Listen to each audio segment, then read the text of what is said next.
You know, as we come together in this moment, we are not here to add anything to ourselves, nor are we here to gather techniques to manipulate the outer world. We are here for one reason alone: to return to the awareness of the presence that has never left us. All the fear, all the panic, all the anxiety you have known in your human experience, these have arisen only because attention drifted outward to appearances and away from the kingdom within. And so the problems of the so-called world seem to take on a power they do not possess. If you understand this first principle, you understand the foundation of all spiritual living. Nothing external has power. Power is not in circumstances, not in bills, not in conditions, not in the body, not in the mind. All power is spiritual. All power is in God. But to know this as more than words, there must be a turning, an inner recognition of the presence that is closer than breathing and yet unnoticed when we rush to solve, to fix, to fear. In this hour, we are not here to struggle with effects. We are here to awaken to cause, and cause is always, eternally, your consciousness of God. Not a God afar off, not a God who must be persuaded to act, but the living presence at the center of your being. Every discord, every fear, every sense of lack has its root in the belief that you stand apart from that presence.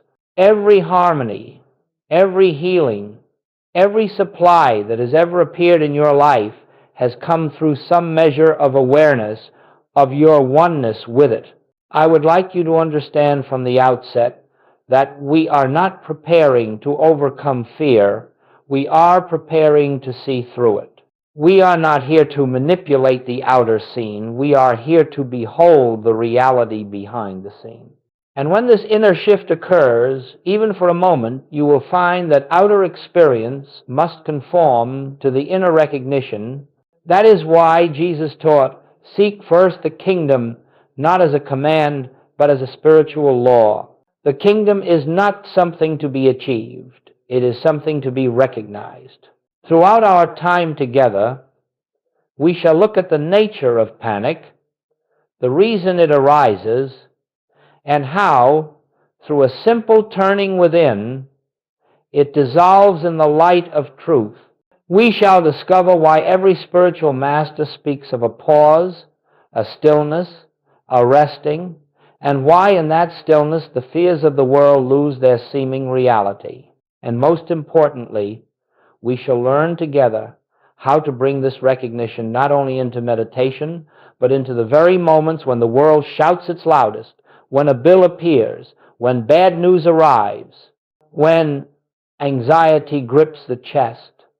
It is precisely there that you will discover the kingdom is not hidden, it is present, it is accessible.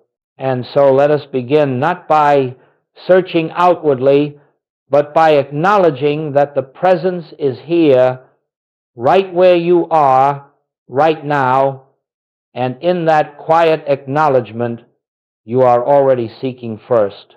Now, let us look with honesty and with gentleness at this matter of panic, because it touches every human life in one form or another. And yet, if we understand its nature spiritually, we discover something quite surprising. Panic has no truth in it. Panic is not an experience ordained by God. It is the natural consequence of believing that power rests in the outer world. It appears the moment we forget the source and begin to react to appearances as though they were cause. Every fear, every anxious tightening begins with a single assumption: I am separate from my supply. I am separate from my health. I am separate from safety, harmony, and peace. The moment this belief takes hold, we begin seeking in the world of effect, seeking solutions, seeking protection, seeking reassurance. But this seeking is not seeking first, it is seeking second. And seeking second is the spiritual root of panic. When the bill arrives unexpectedly, You will notice how swiftly the mind declares, I do not have enough. That is seeking second. When the doctor speaks of symptoms, the mind races to outcomes. That is seeking second. When relationships fracture, the mind searches for explanations, defenses, strategies. Again, seeking second. All of this movement is the mind turning outward, assigning power and intelligence to the world of form, forgetting that form is never cause, it is only effect. As long as we believe that something external has the authority to harm us or to limit us, fear will inevitably arise. And yet, there is a deeper truth. Panic never arises because of the appearance itself. Panic arises because the mind has stepped outside its own center. It has lost sight of the presence. It has begun to live in the realm of shadows rather than in the light of reality. A bill cannot create fear. Ink and paper have no law. The body cannot create fear. It is a form through which life expresses. Words spoken by another cannot create fear. They are vibrations of air, nothing more.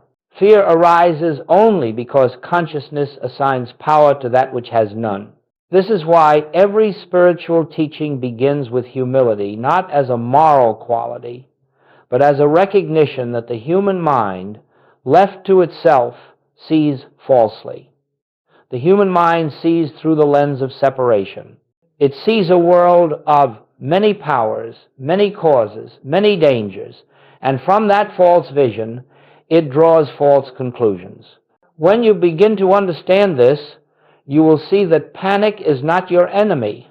It is simply the mind announcing, I have lost awareness of truth. And at that moment, you do not battle panic, nor do you try to affirm it away. You do not run to human solutions, nor do you condemn yourself for feeling afraid. Instead, you quietly acknowledge what has taken place. The mind has begun to seek second. That acknowledgement alone is the first step in awakening. For in recognizing the source of panic, you begin to withdraw belief from appearances. You begin to reclaim your center. And in that silent turning, you are already shifting from fear to recognition, from the outer world to the kingdom within. The presence of panic is not a sign of failure. It is a sign that the opportunity for remembrance is present. It is the doorway back to seeking first. Every fear is a call to come home. Every anxious moment is an invitation to rediscover the presence that never leaves you, though you may lose sight of it in the noise of the world. And so, let us not fear panic. Let us understand it. Let us allow it to reveal where we have been seeking. And then, let us gently turn again to the true source, remembering that fear arises only when consciousness momentarily forgets its own oneness with God. The kingdom of God is not a place. It is not a future state. It is not an achievement for the virtuous or the disciplined. The kingdom of God is the conscious awareness of God's presence here, now, within your own being. It is the inner realization that the life you live is not self-sustained, it is God-sustained. It is the recognition that you do not stand apart from your source, but that your very being is the expression of that source. That acknowledgement alone is the first step in awakening. For in recognizing the source of panic, you begin to withdraw belief from appearances. You begin to reclaim your center. And in that silent turning, you are already shifting from fear to recognition, from the outer world to the kingdom within. The presence of panic is not a sign of failure. It is a sign that the opportunity for remembrance is present. It is the doorway back to seeking first. Every fear is a call to come home. Every anxious moment is an invitation to rediscover the presence that never leaves you, though you may lose sight of it in the noise of the world. But notice something very important. Jesus did not say, seek the kingdom so that all these things may be added. He said, seek first the kingdom, and then all these things are added. He was revealing that the outer forms of life are not the result of effort, struggle, or human planning. They are the natural expression of consciousness when it is aligned with truth. When you seek the kingdom first, you are aligning with reality. You are resting in the awareness that all you ever desire, peace, supply, health, harmony, is already established in God and therefore already present in the infinite spiritual reality that is your true life. When you forget this, you begin seeking second. You look to the outer world for peace, for assurance, for answers. And the outer world, having no power of its own, cannot supply what only inner recognition can reveal. This is why Jesus taught, "Take no thought for your life." He was not advising irresponsibility. He was teaching a shift of consciousness. He was pointing to a state of awareness in which the mind no longer attempts to secure itself through external means, but rests in the presence that is the very substance of life. The human mind always seeks second. It looks outward first, tries to solve, tries to prevent, tries to control. Spiritual consciousness seeks first. It turns inward before taking a step outward. It rests in God before addressing appearance. It abides in the presence before forming a plan. This is not a mystical ideal. It is the most practical way to live, because harmony can only be experienced when consciousness is aligned with its source. When Jesus said, "The kingdom of God is within you," he was revealing that you do not have to go anywhere to find God. You do not have to request what already is. You do not have to persuade what has already given itself as your being. You have only to recognize. Recognition is the true seeking, seeking that begins and ends within. And so, when we speak of seeking first the kingdom, we are speaking of a shift from fear to recognition, from outer dependence to inner awareness, from the world of effect to the realm of cause. This shift is not dramatic. It is not emotional. It is quiet, gentle, and certain. It is the simple turning of consciousness toward its own source. As this becomes clear, you will discover that the words of Jesus were not distant spiritual poetry, but practical instruction for daily living. He was showing humanity how to meet every appearance, from the smallest irritation to the greatest crisis, not with fear, but with the calm assurance that God is the only presence and the only power.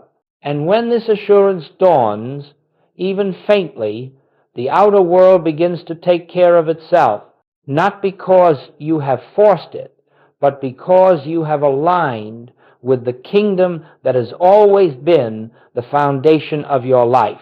Once we understand that all panic arises from seeking second, we can begin to see why the very first step in any spiritual response, whether the circumstance is small or great, is the pause. This pause is not a technique. It is not a breathing exercise. It is not a moment of forced calm. It is the conscious refusal to grant power to appearances and the conscious return to the awareness of the presence within. You see, when an alarming situation arises, the human mind immediately leaps outward. It races to conclusions, to judgments, to imagined outcomes. It begins forming strategies, defenses, and explanations. This is the automatic habit of a mind that believes in a world of many powers, and in that instant, separation is felt. Fear is born. But the pause interrupts this automatic movement. The pause says, "No, I will not react. I will not allow the appearance to dictate the state of my consciousness. I will turn within." And in that turning, the power that you unconsciously assigned to the appearance is withdrawn. The appearance is disarmed not by force, but by the simple recognition that it has no power of its own. A bill arrives. The old habit would be, What shall I do? How will I pay? What will happen? But in the pause, you do not follow that impulse. You turn within. Father, here I am. Let the truth reveal itself. A physical symptom appears. The old habit would be, what if, what next? What does this mean? But in the pause, you step out of the mental storm. Life is God. God is here. God is the only law operating. This pause is not procrastination. It is alignment. It restores the awareness that God alone is cause. It reestablishes the truth that your being is not vulnerable, not dependent on matter, not separated from infinite supply, life, or peace. And the moment this recognition begins, even faintly, the grip of panic loosens. The pause is the doorway through which spiritual clarity enters. It is the space in which we disengage from the reaction of the senses and turn toward the reality that stands behind all appearance. Without this pause, we remain entangled in the world of effect. With it, we step into the atmosphere of the kingdom. Goldsmit often said that spiritual living is a life of remembering. You remember the presence. You remember the truth. You remember who you are in God and who God is in you. But remembrance is impossible if the mind is racing. Therefore, the pause becomes the first act of grace.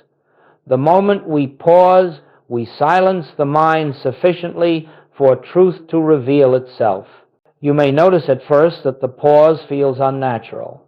The old conditioning urges you to respond immediately, to fix, to protect, to analyze. But in time, the pause becomes natural. It becomes instinctive. It becomes the moment in which you step out of the human sense of self into the spiritual center of your being. Understand this clearly. The pause does not solve the problem. The pause allows you to see that God is the only power, and that recognition dissolves the problem at its root. As you practice this pause, you will begin to notice something profound. The very moment you stop reacting, the disturbance in the mind fades. The moment you withdraw your belief from appearances, their seeming authority weakens, and in that space, spiritual intuition begins to function. Answers arise. Peace returns. Guidance reveals itself. Not because you forced it, not because you thought your way through it, but because in the pause, you opened the way for the kingdom to reveal what has always been true. Thus, the pause is the first movement of seeking first. It is the act of turning from the world of effect toward the source itself. It is the way we step out of fear and back into the atmosphere of truth. And as we continue, you will see how this pause naturally leads into the deeper practice of recognition of what is spiritually real and what is not. Once we understand the pause, we are ready for the essence of the spiritual life, and it is here, perhaps more than anywhere else, that Joel Goldsmith diverged from traditional religion and metaphysical systems. He discovered that the moment we attempt to treat a problem, whether through prayer, affirmation, visualization, or mental effort, we have already granted reality to the problem. We have said, in effect, this appearance has power, substance, and law, and now I must counteract it. And as we continue, you will see how this pause naturally leads into the deeper practice of recognition of what is spiritually real and what is not. Let us look together at the difference. Thus, the pause is the first movement of seeking first. It is the act of turning from the world of effect toward the source itself. It is the way we step out of fear and back into the atmosphere of truth. Let us look together at the difference. In recognition, we do not fight the appearance. We do not argue with it. We do not affirm its opposite. We simply acknowledge the presence of God as the only reality. When you treat a problem, you begin from the premise that there is something needing correction, something lacking, something broken. And from that premise, the mind tries to impose a spiritual truth upon a situation it believes is real. This effort may bring temporary relief, but it cannot bring lasting harmony, because it begins from duality, from the belief in both God and something unlike God. Let us take an example. Suppose the appearance of lack confronts you.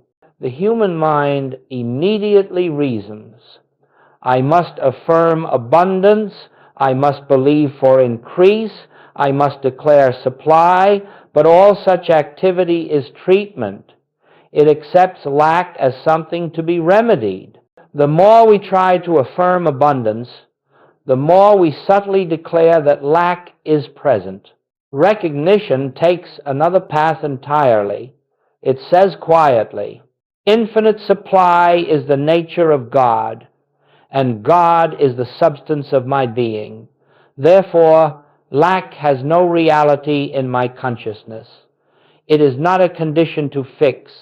It is an illusion to see through. You do not fight lack.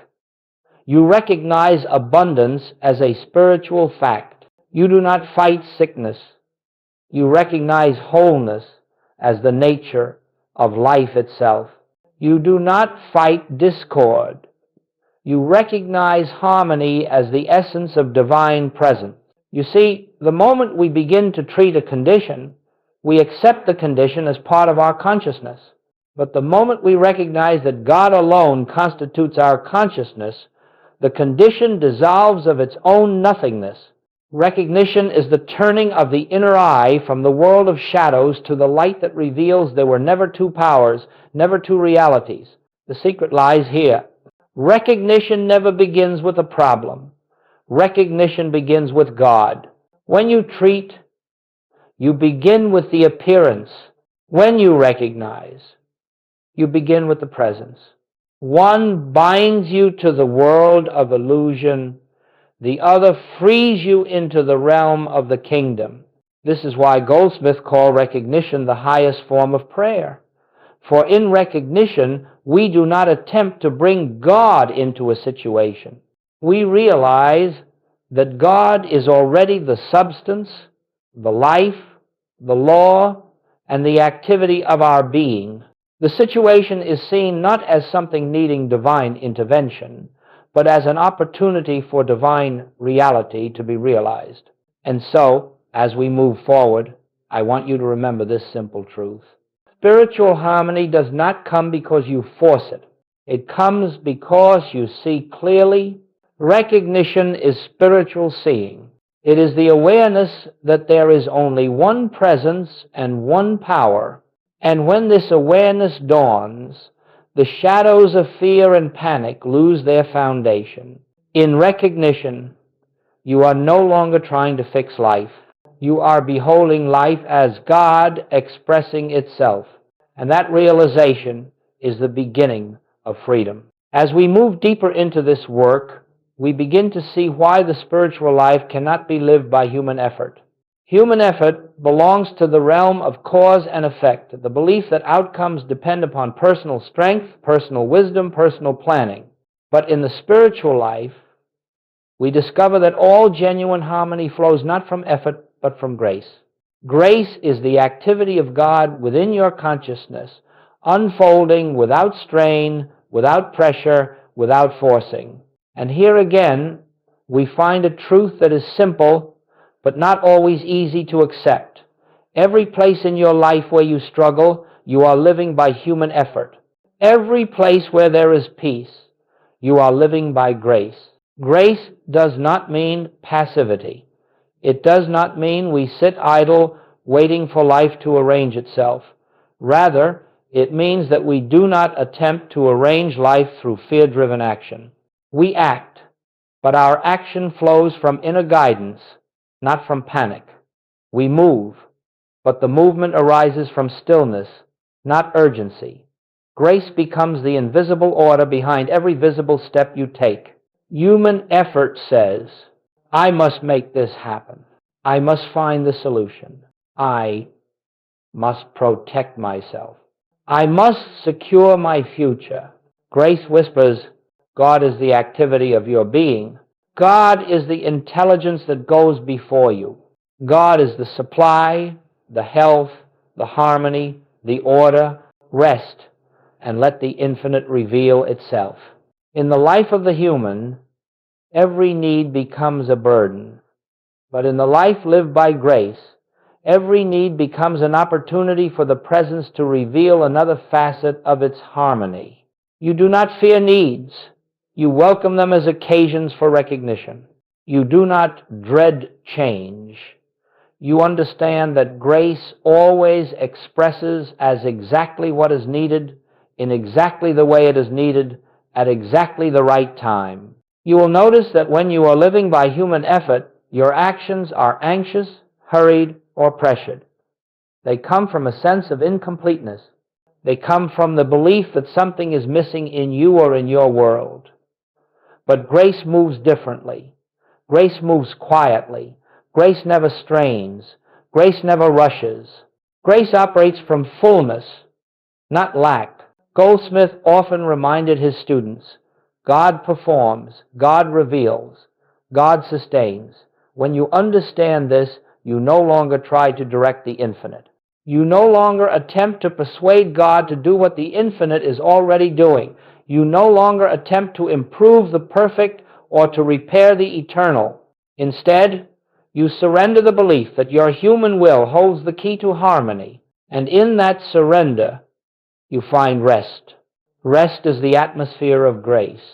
Rest is the recognition that nothing essential can be taken from you and nothing real can be withheld from you. Rest is the knowing that your life is lived by God, not by the limited sense of self. Let us look again at the practical side of this. When a financial need arises, the human mind immediately begins calculating, planning, worrying. But living by grace means you first turn within and acknowledge. Supply is spiritual. It is infinite. It is God expressing as my experience. In that recognition, ideas come, guidance appears, opportunities unfold. And even if none of these appear immediately, the fear dissolves, and when fear dissolves, the way is clear for grace to act. When a physical appearance arises, the human mind begins its search for causes and remedies. But grace reveals that life is God, and God is indivisible. You do not have to force healing.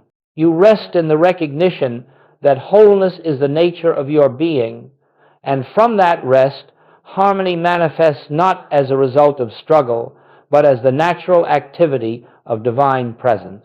When discord appears in relationships, the human mind seeks control, justification, or defense. But grace reveals that love is the only reality, and love is always present. When you rest in that truth, the discord loses its force. You find yourself speaking words you could not have planned, taking actions you could not have invented. Grace expresses itself as harmony, reconciliation, or calm separation, whatever is aligned with divine order. The key is this: grace cannot flow where effort is in control. Grace reveals itself the moment you release the belief that you must manage life. Living by grace is living from the kingdom within. It is the realization that God, not the human mind, is the source, the guide, the healer, the supply. And when this awareness becomes your foundation, you find that life begins to unfold with an ease you could never have created. You take the steps that are yours to take, but you take them from inner fullness. You act, but action is no longer a product of fear. You move, but movement is guided. You speak, but the words come through you, not from you.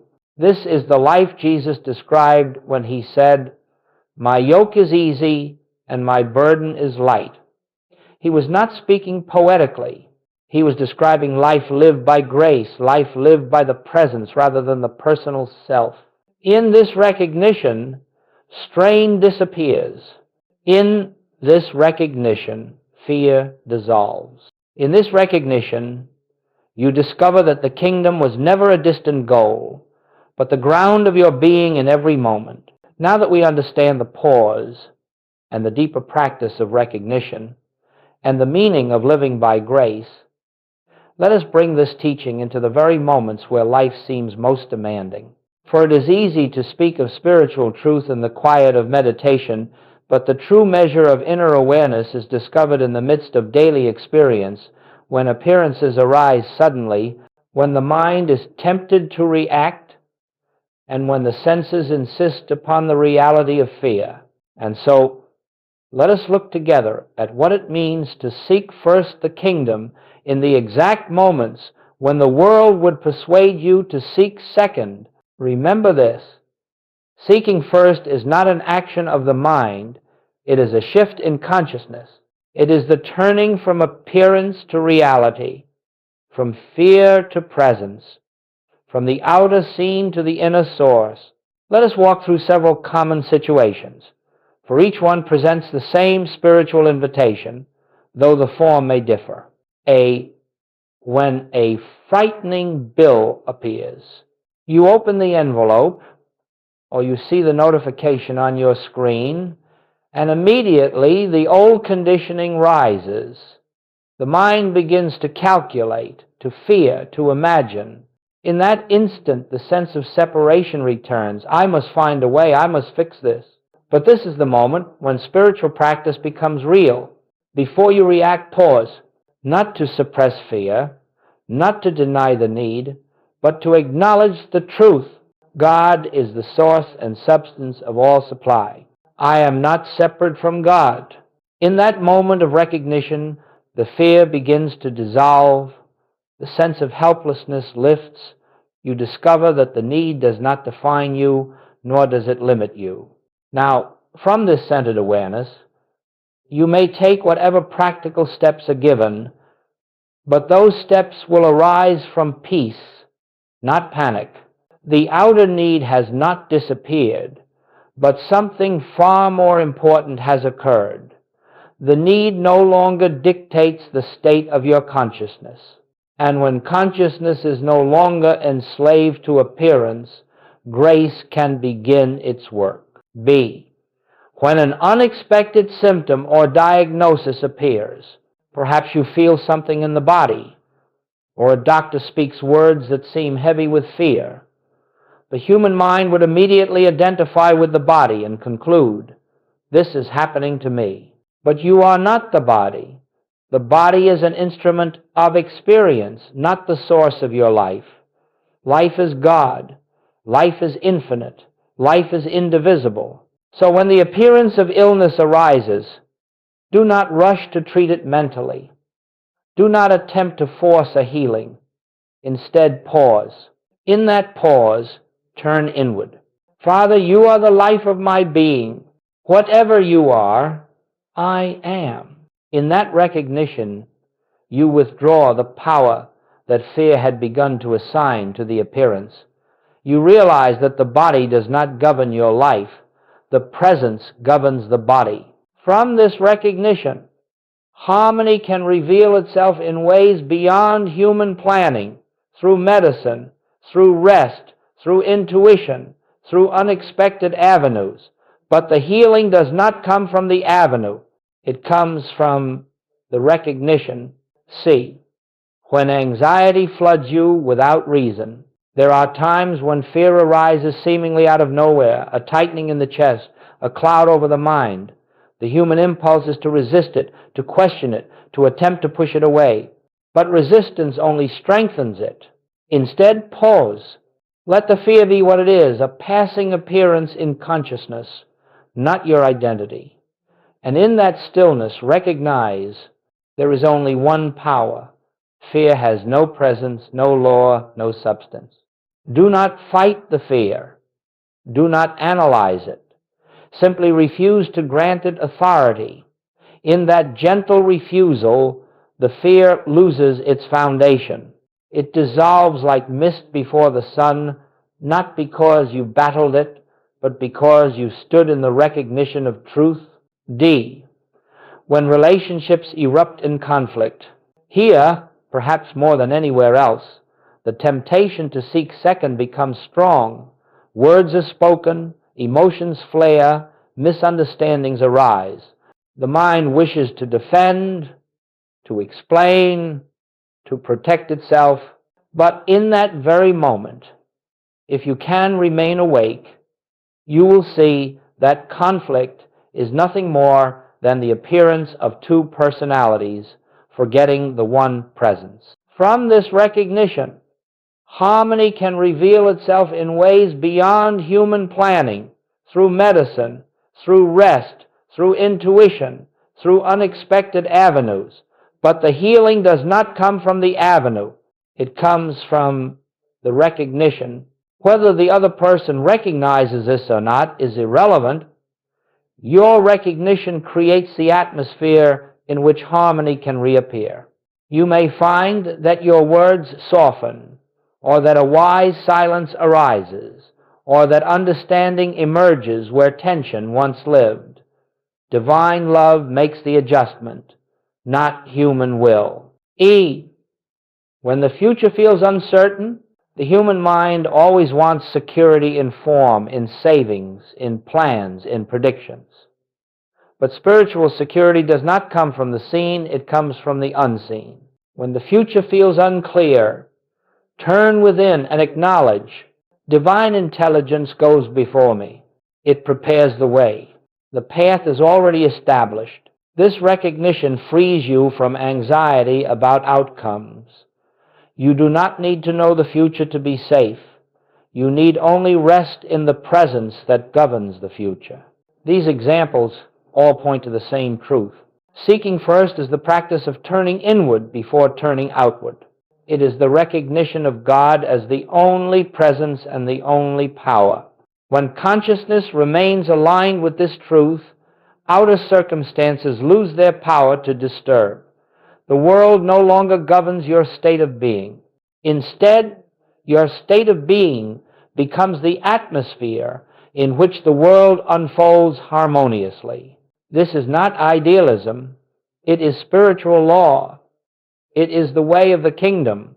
As we move toward the deeper stages of this work, it becomes important to understand that spiritual practice is not meant to be confined to brief moments of meditation or emergency situations.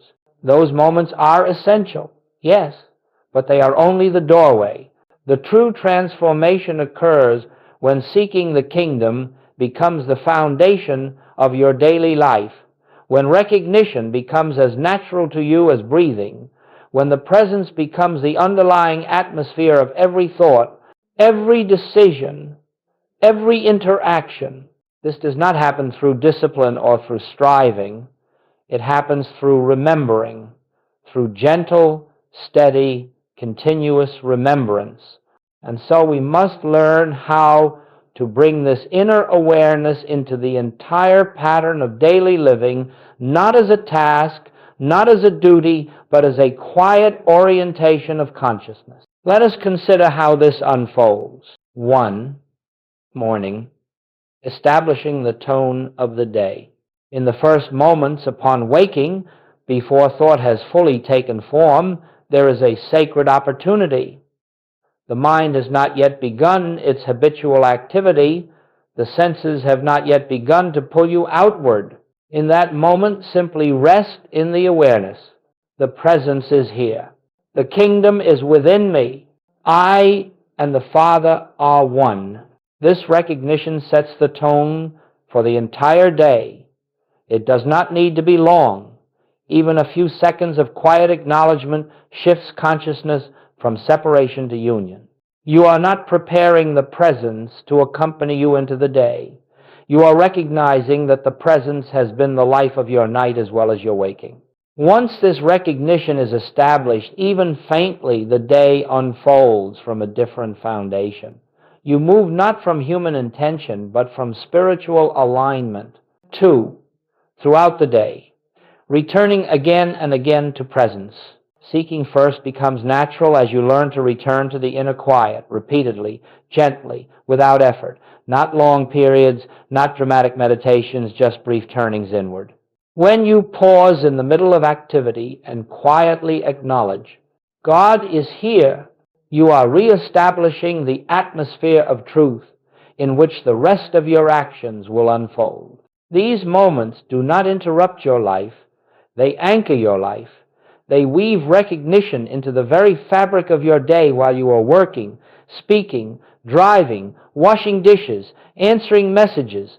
Little by little, the sense of separation weakens and the awareness of oneness strengthens. Evening. Releasing the day back to the presence.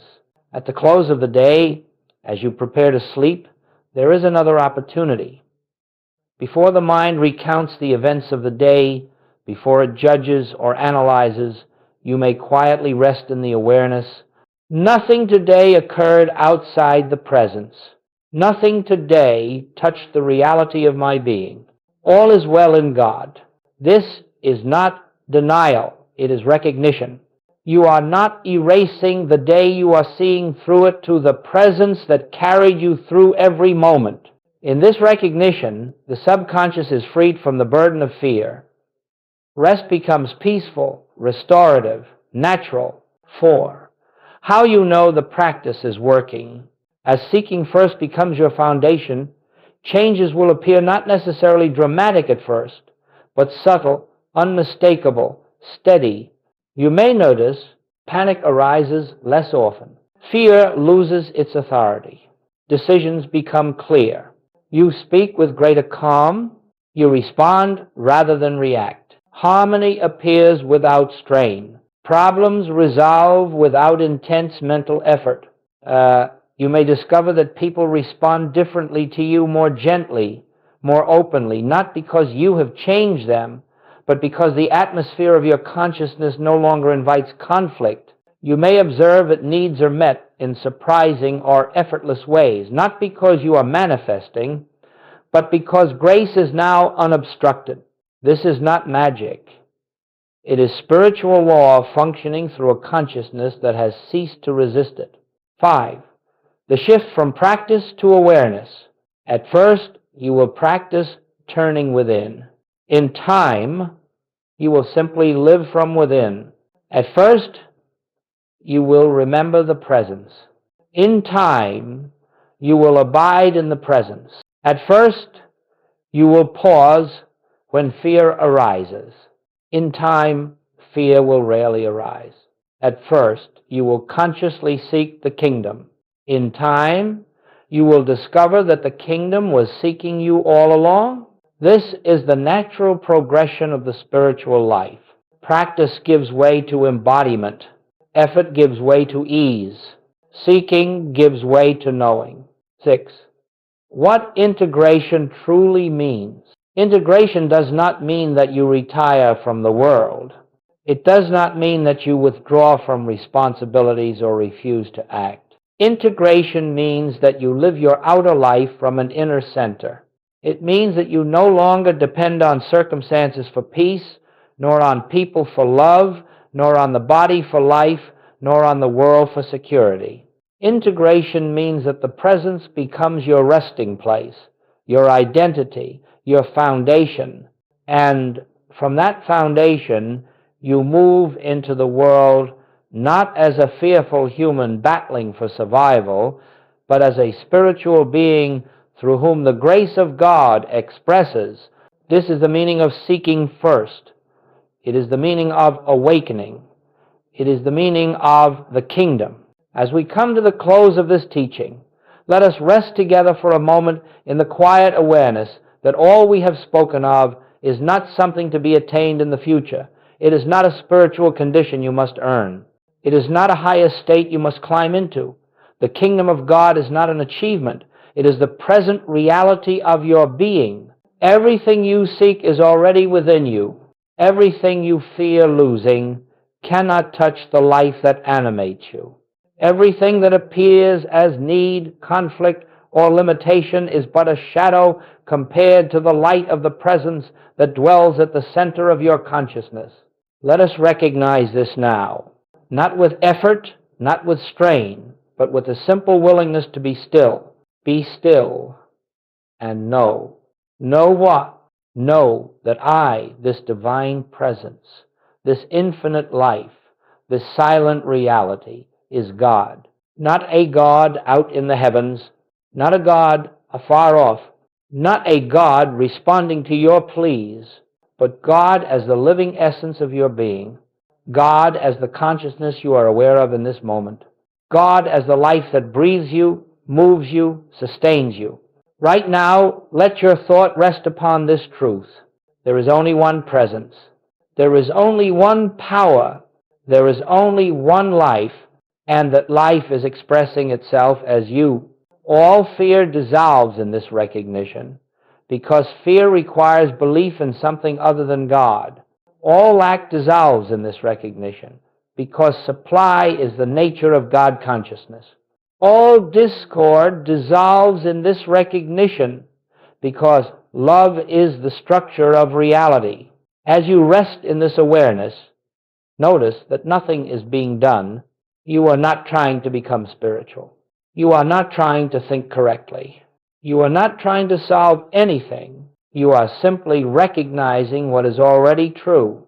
This recognition, quiet, gentle, effortless, is the beginning and the end of the spiritual path. It is the meaning of seek first the kingdom. Not that you must go find it, but that you turn away from the false belief in an external power and return again and again to the presence that has never left you. You need not perfect this practice. You need only remember it. And if you forget it 1,000 times, return 1,000 times. Each return strengthens the awareness of oneness. Each return weakens the illusion of separation. Each return opens the way for grace. Let us rest a moment longer in the simple acknowledgement. The kingdom of God is within me. I and the Father are one. All that God is expressing itself as my life, my being, my consciousness. Feel the stillness that follows such recognition. It is not the stillness of silence. It is the stillness of truth, a stillness that has always been here, waiting for you to notice it. This is the foundation of your new life, not a life free from appearances, but a life free from bondage to appearances. Not a life without challenges, but a life in which challenges no longer dictate your state of being. Not a life of human striving, but a life of divine unfolding. As you leave this teaching, you do not carry new ideas. You carry a new awareness, an awareness that your safety, your supply, your peace, your joy, your wholeness are all anchored in the presence that lives you. Walk gently, act when guided, rest often, and return always. For the kingdom is not far, the kingdom is not hidden, the kingdom is not conditional. The kingdom is the very essence of your being now, here forever. And as you recognize this, even faintly, even imperfectly, the grace of God begins to reveal itself as your life. All is well. All has always been well. And all will continue to unfold from the fullness of the presence within.